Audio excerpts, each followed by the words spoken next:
While the entire world went to sleep as a result of the luring effects of COVID-19 pandemic, the sea remained wide awake as the last resort for human survival to be sustained. And so, in compliance with the federal government's directives, port operations continued even when other means of transportation went on a compulsory but necessary break due to COVID-19. During this period, the Nigerian Shippers Council, the economic regulator of the maritime industry, ensured smooth running of the ports despite the pandemic. The council evolved strategies for ease of port operations during the lockdown.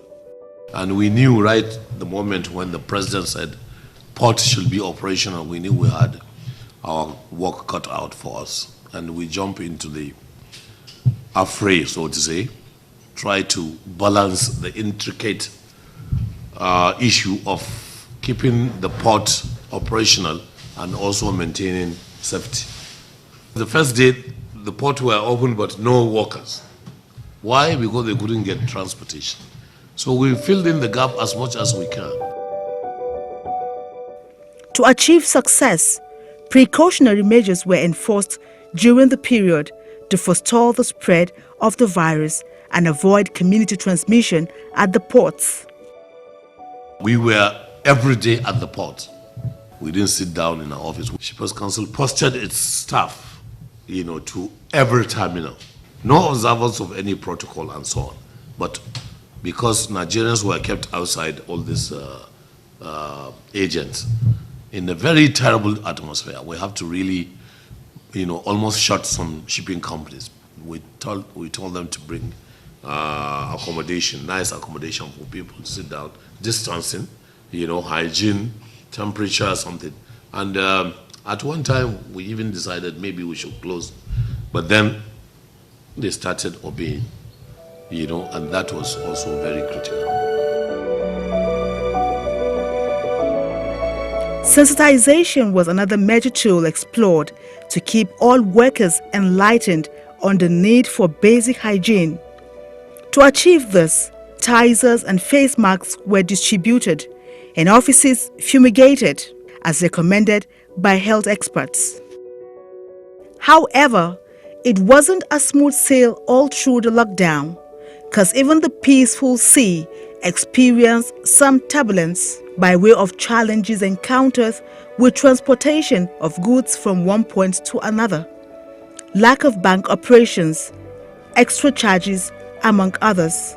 But prepared as they were, the Nigerian Shippers Council, in support of other government agencies, tackled emerging issues headlong. The banks were not working at all. We had to scramble, go meet the MDs of certain banks who were very, very graceful and opened some branches in Apapa, about 4 or 5 banks open, but even the banks were not operating fully, skeletal services. Then the customs. Nigerian customs, provide the backbone for the port operation at that time, because after meeting with the Controller General of Customs, he deployed all customs to be there, not only on weekdays, but also on public holidays and weekends. But then we also went into the economic side of it, trying to see if demurrage could be waived during those times, because it was impossible to operate. The shipping company said, no, the port were open. We told them the port was not open. It's not optimal opening. And so people cannot be charged with demurrage because it's not their fault. They are working against odds. With the lockdown over and the federal government working hard to contain the further spread of coronavirus, attention is now shifting to relaunching the Nigerian economy, a trending topic on most table of national discourse. The Executive Secretary, Nigerian Shippers Council, Hassan Bello, says COVID-19 offers a chance to turn challenges to opportunities in the maritime industry. According to him, the lessons learned from the situation has repositioned the council to run an efficient port, which will now operate 24 hours daily, with a multi-modal operation and delivery of cargoes. What is important is what lessons have we learned? What lessons have been forced on us? And at the Port Economy Regulator, I would like to say the following. Number one, we found out that the Nigerian ports could run 24/7. We want to carry out a recce of what's possible for us to have 24/7 operations. If we have 24/7 operations, then we may have a semblance of efficiency. We are able to also demonstrate that we can have multimodal evacuation and delivery of cargo to and from the ports. Because at that time, we made the train work during the COVID something. There were 1 or 2 train services to the port, and then the barges, and then the road. So these 3 modes of transportation, if we deploy them, on which we are doing, there are 38 trucks will be removed for every trip by the train, which means you have less trucks. Do you know the implication? The implication is we may not have, first of all, we may not have all these trucks. Secondly, the cost, because railway is going to give the truckers a run for their money. That means we are going to have competitive, price, which is very important to us, important for this economy. Okay, so we have easy evacuation of cargo, fast evacuation of cargo, which means our dwell time, which is now at 2021, we want to reduce it to 7. The Executive Secretary of the Nigerian Shippers Council, Hassan Bello, while briefing journalists on the way forward, noted that the ports in Nigeria must be digitized to reduce human contact for safety, efficiency, and faster delivery.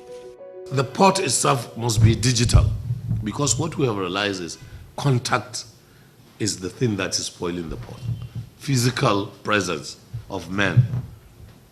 And you don't have it in any port. We need to have a digital port. We need to have contactless port. We need to have paperless port. What we have found out during this COVID was almost all the workers, freight forwarders going to the port could as well have sat down in their office and transacted. They are looking for expected time of arrival of their vessels. They are looking for rotation numbers of the vessels. They are looking for many other things which they could sit down in their homes. And there are terminals in Nigeria that have almost 80% digital. So that is our focus now by March next year. Yes, that's what our target is. We're already about 60% average. So it's just to put it up. By that time, we'll have the cargo tracking node, we hope, which will make things, easier, simpler. It doesn't end there, as there will be integration of government agencies to work in harmony, while consolidation of port operations will be issues to be looked into. They must all have linkages.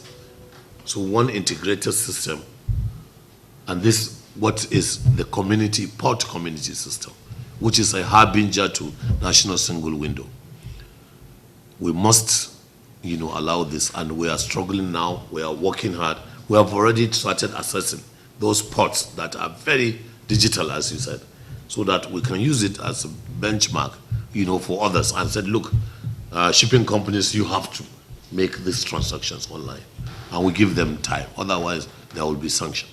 We tell the freight forwarders, and working with the freight forwarders has also exposed us to so many things. They are very, very vital. They are important to this economy. Also truckers, the economy rests on them at that time, and everyone is important. But what I fear is certain aspects, freight forwarding, must be professionalized and consolidated. COVID-19, the Executive Secretary says, is an eye-opener for Nigeria to look inward and embrace more of exportation and less importation of products. We need to simplify the port processes. So many documents, so many bank going around the bank before you submit, or you have not done that. It could all be done in a single document. We have to make our ports efficient and competitive so that we draw cargo. The more throughput we have, the more our economy grows. And this is either ways. We want to see more export, or at least a semblance of level, between import and export. We have to export. We cannot be import-dependent economy. But here, the support of the Central Bank of Nigeria is required for the maritime industry to do much more. Is to appeal to Central Bank to also look towards our direction. It is interfering in aviation, is doing in agriculture, is doing in even the movie industry or entertainment and so on. But here is an industry that will give oil a run for its money if properly managed. We are talking about 7 trillion per annum industry. That is the maritime transportation industry. So I want Central Bank to look no further, than the logistics of it. The logistic chain must be supported. Other projects to be completed are the deep sea ports, the inland dry ports, and the national carrier. 2 new important ports will operate in 2021. The Lekki Deep Sea Port and the Ibom Deep Sea Port. These are very, very important contribution of government on PPP, public-private partnership, because Lekki itself will create about 180,000 jobs. The same thing with Ibom.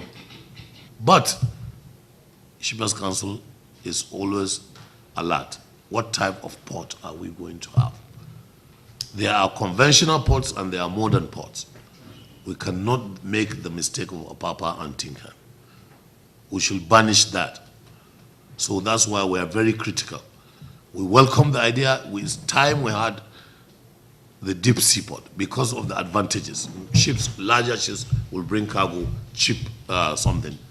Yes, economies of scale, draft 16 meters above, so the cost of bringing container will reduce, but we have to make it a port that has character and characteristics. We have to make it a port of vision and ambition of Nigeria's economy. Pushing for the domestication reform and regulation of some international instruments that will help in setting Nigerian ports on international standard is another area that will be highlighted. But we are pushing some legislations. Legislation are important for us to have. We are pushing for the domestication of the Facility Convention of the United Nations. FAL Convention is arrival, stay, and departure of ships. Okay, so that they don't waste time, so that we will know what the ships do. We are also going to push for another act or a bill for carriage of goods by land. Carriage of goods by land bill, which will regulate the conveyance of cargo in Nigeria. Although the maritime sector, like many others, was affected by COVID-19, the lessons learned will play a crucial role in changing and reviving the industry in Nigeria for a more efficient and effective service delivery.